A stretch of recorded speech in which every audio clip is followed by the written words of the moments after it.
everybody, it's Lon.TV, and it's time for your weekly wrap-up, and I want to begin by first thanking our newest Patreon subscribers. They are John McKinley, C. Dennis Arahanwa, and Hewlett, who made an upgrade from last week. So I want to thank all of you for your support, and hopefully I got the name spelled correctly this time, Hewlett. Thank you for your upgrade. And we have another big upgrade to talk about here, someone whose name you will hear a lot of in the next few weeks when we roll over to October. Eric Chug made a gold-level contribution to the channel, so I want to thank Eric and all of the other Patreon subscribers out there for sticking by me for all these many months as we've been continuing to grow this YouTube channel, and also all of you who watch on a regular basis too, because all of those things together are making this channel into something really cool, and I want to thank everyone for your continued support. So what did we do last week? Well, we got a couple things done. I didn't get as much done as I would have liked to. A lot of things going on in the last week or so, but we looked at the gimbal for the iPhone. This is a gimbal for your iPhone. Not a perfect device, but certainly interesting. I didn't realize when I got into this review how many other gimbals like it are out there on the market, and even DJI has one now that works with smartphones. So this one is a little expensive now comparatively to what I saw with some of the other ones out there, and it wasn't perfect either. You can check out that review and get a fuller picture of it. We also took a look at the Chewy VI10 Plus. This is a tablet with an Intel processor running Remix OS, which is a desktopified version of Android. It works very well with a trackpad and keyboard. Not so well with the touchscreen, though, as you'll see in that review, but definitely worth checking out. And we looked last night at the Action Tech Wi-Fi extender for Mocha networks, and it's a way to basically run your cable television wiring as Ethernet essentially in your home to get pretty close to gigabit speeds over that coaxial cable, and then be able to have a Wi-Fi extender at the other end of that network so you can extend Wi-Fi out to remote portions of your home. Works really well and definitely worth checking out when you get a chance. So what's on my mind this week? Well, the iPhone 7 was announced, and I did order one. I ordered the iPhone 7 Plus,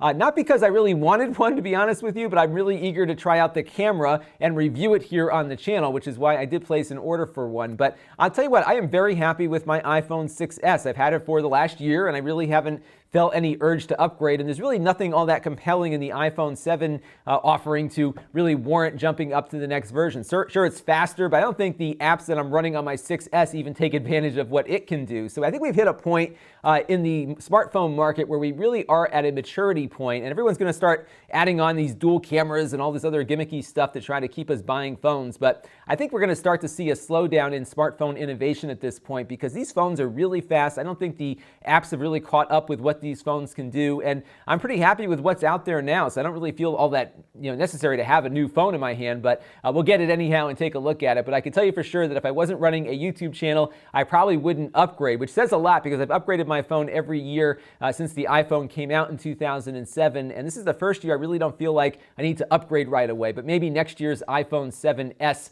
will be of something of more interest. And in the news this week, a lot of your favorite consumer electronics may be held up because the freight company Hanjin is having some financial trouble, and there are billions of dollars of freight floating in the water right now that they can't get off the boat. And Samsung and LG are two companies being really directly impacted by this. And what's happened is the shipping company Hanjin ran out of money, and the people that operate the tugboats and the cranes and everything else to get containers off of those ships don't want to unload those Hanjin ships until they can be assured they're going to be paid for the services they're providing. So this is a big crisis right now. It's impacting more than just the consumer electronics industry, of course, but this is something that will undoubtedly hurt Samsung, LG, and other companies that have either raw materials or actual finished goods on these ships that are all over the world right now, sitting idle, waiting for this financial situation to get resolved. I've got a link to an article here to give you more background on that. Certainly a difficult situation, and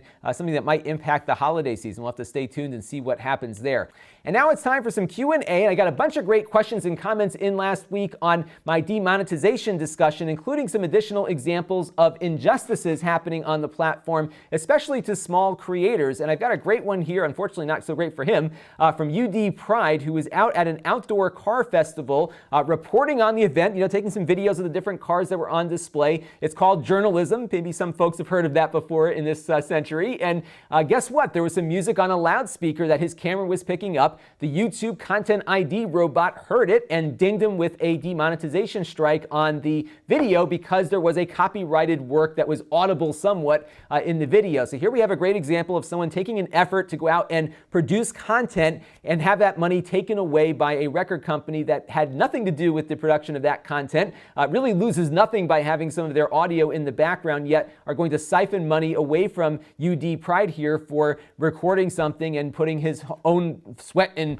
effort into a video that he was putting together. And this is the kind of thing that happens all the time on the platform. We hear about, a lot of these big YouTubers getting hit with these copyright strikes, but more often than not, this is who gets hit with this stuff. And they're not going to make $1 million off this video, but 15 bucks here and there adds up. And this is all going to these record companies who've had no right to this claim in the first place. And one could make a very strong argument that UD Pride here was operating in the guise of fair use. Yet look what happens. He loses all of his money. And this sort of thing happens a lot. And here's a great example of something similar that I read about just the same day that comment came in. This is Lenz versus Universal. It's a lawsuit that might probably go to the Supreme Court. And the Electronic Frontier Foundation filed suit against the Universal Publishing Group because a woman posted to YouTube a video of her toddler bopping around to one of Prince's songs. I think it was Let's Go Crazy. And you could barely hear it playing in the background. Go see that video and hear how muffled and grainy that audio sounds. The whole video is pretty lousy quality. Yet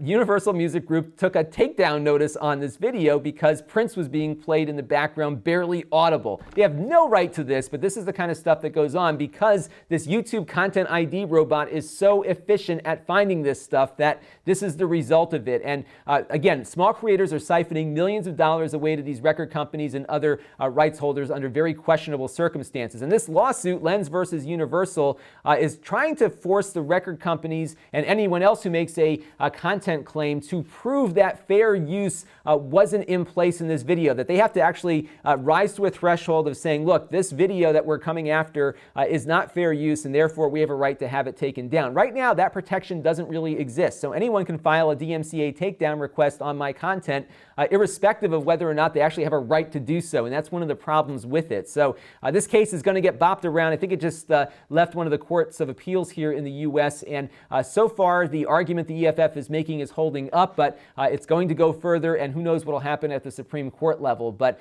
this is a pretty big case, and hopefully we'll see some light at the end of the tunnel, because if there is a successful lawsuit here where fair use has to be proven first, it means that YouTube might have some additional leverage against some of these larger right holders that threaten the platform with billion-dollar lawsuits. And that's part of the reason why there are so many injustices like we saw with UD Pride. And there's a YouTuber, Becky Boop, who is collecting the names of creators who want to submit an amicus brief to the Supreme Court if the lawsuit reaches the court. The court has to decide whether or not to take it up. And if they do, people can file briefs and represent different interests in that case. And this is something that a lot of smaller creators might want to participate in. So definitely check out her channel. It's been fun to watch her channel develop because she's been doing a lot of gaming content, but now is really finding her voice on some of these issues that we talk about quite a bit here on the channel. So definitely check it out, because I think if you are a creator and have been hit with these kinds of things, the Supreme Court, at least their law clerks, will read those briefs and at least get a better understanding as to what's going on with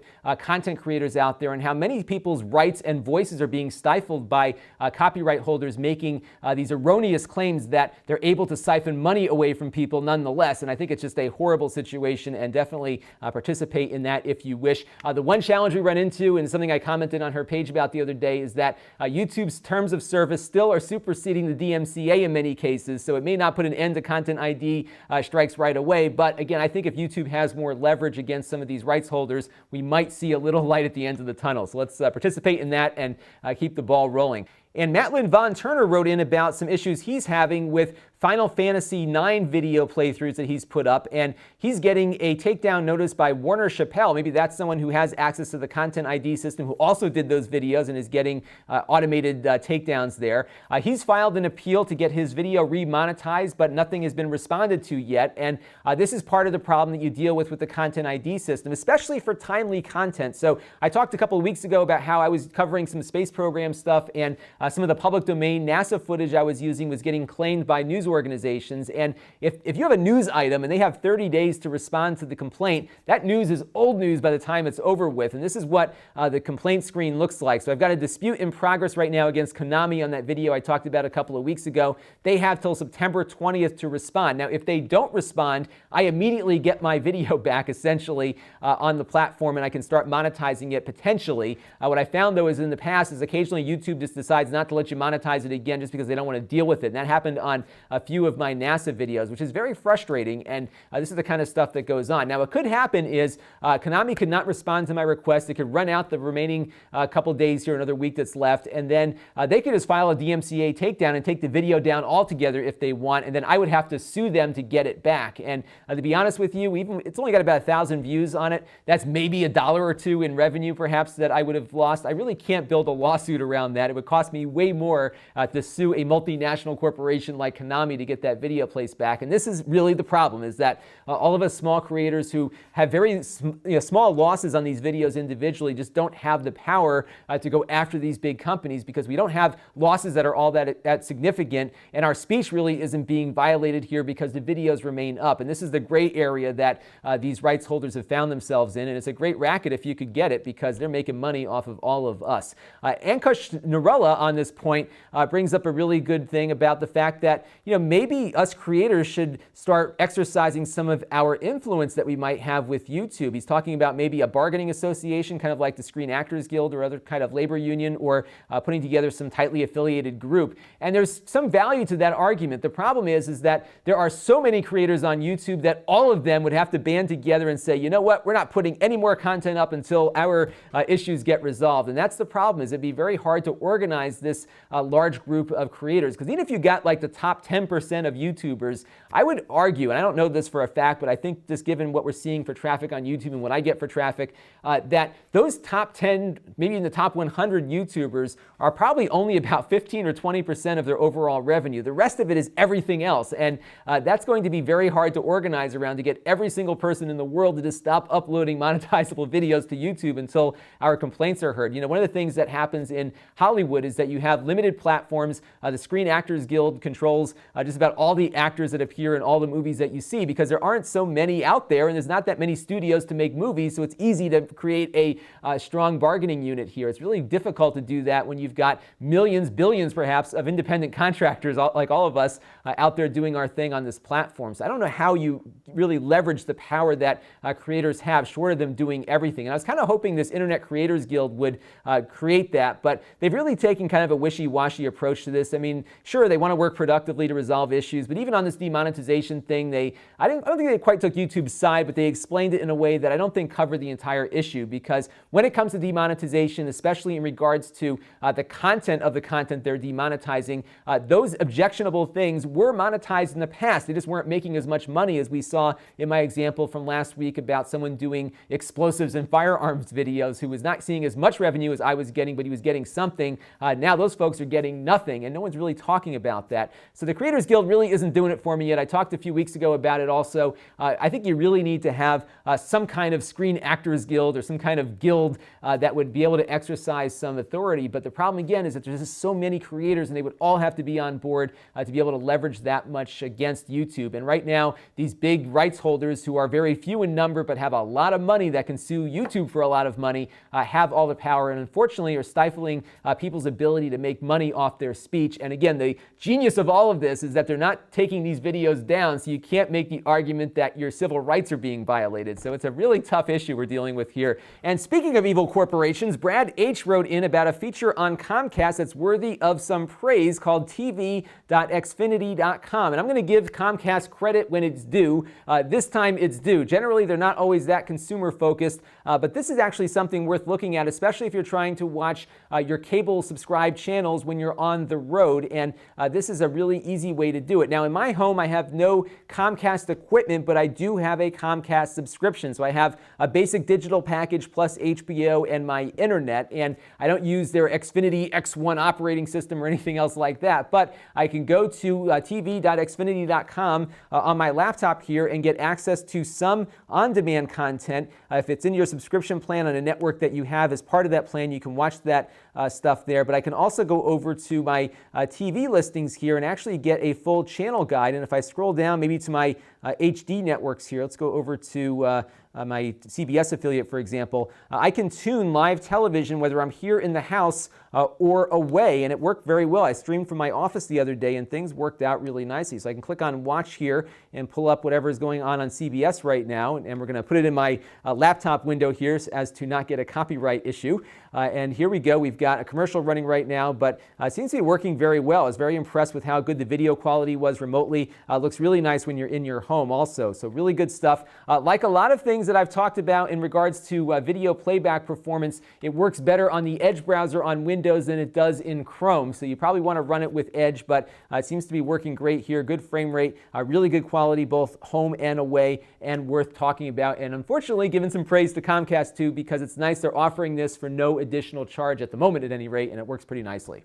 And my Q&A for you this week is for all of you who upload to YouTube infrequently yet had some copyright takedown notice issued on your account. I'm very curious as to what it was that you uploaded, whether or not you felt it was a fair use upload to begin with, and if perhaps you got an erroneous takedown request from someone who claimed something that really wasn't theirs, and what you did about it. Because my theory is that a lot of folks out there just don't bother with contesting these claims, and as a result, we have millions of dollars flowing out of the pockets of people that should have earned money going to these mega corporations who can just willy-nilly claim stuff and get away with this. I'm just curious what happened to you. Let me know down in the comments below. I'm very interested in reading some of your horror stories out there. So this week I got a bunch of cool stuff planned, including a fun trip to New York City for the Pepcom Holiday Spectacular, and they have 83 consumer electronics companies in one room, and I've got 3 hours to meet them all. I'll bring my camera along and give you a recap when I get back of some of the cool stuff that I saw that's coming out very soon for the holidays. This is a very busy time here for me on the channel because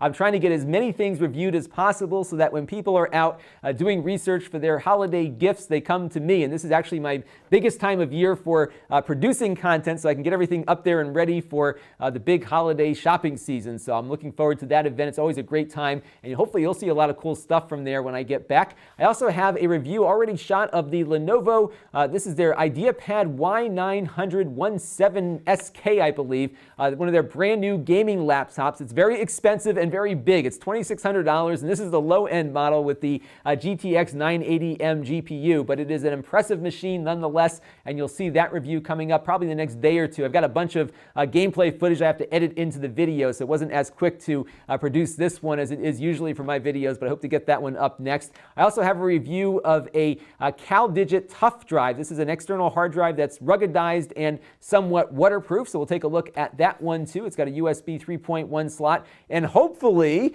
maybe this weekend when I get back and get caught up on my Pepcom recap videos, I'll have a bunch in the can that I can just release out. I do want to get to our i3 build so we can see how this i3 based machine that will cost probably around $300 give or take, how it compares to that AMD APU-based machine we looked at a couple of weeks ago that was about $315. What I'll also do with this setup here, because it's very flexible, I got it built on a one of these test bed systems, I'll be able to easily swap out GPUs, and I've got 2 different GPUs from PNY that are at the low end of the price spectrum, and we'll compare those to maybe a GTX 970 that I have over there also. So we'll have a good comparison of different GPUs and how Intel hardware compares to AMD hardware. That should be kind of fun. And if you want to help the channel, you can go to Lon.TV/Patreon and make a monthly contribution to the channel's production. We also have YouTube fan funding set up, which is a one-time contribution model over at Lon.TV. If you do leave a contribution on YouTube fan funding, do let me know so I can thank you and put you onto the end credits that appear on every video I do, so do let me know about that. We also have some ways to engage with the channel. We got Lon.TV/email for my email list. I get that out usually about once a week. Sometimes I fall off a little bit like this week.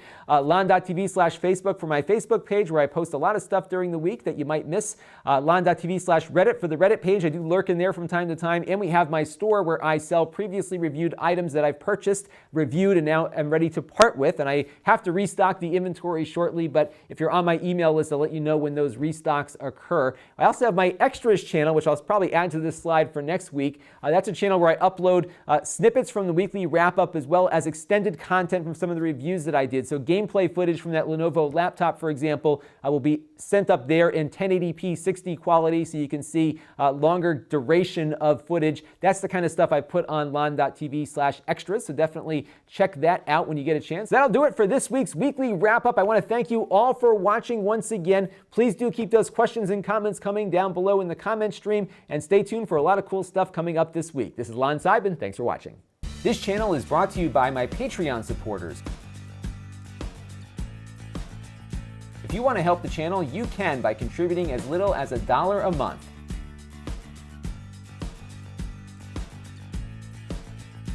Head over to Lon.TV/Patreon to learn more. And don't forget to subscribe. Visit Lon.TV/S.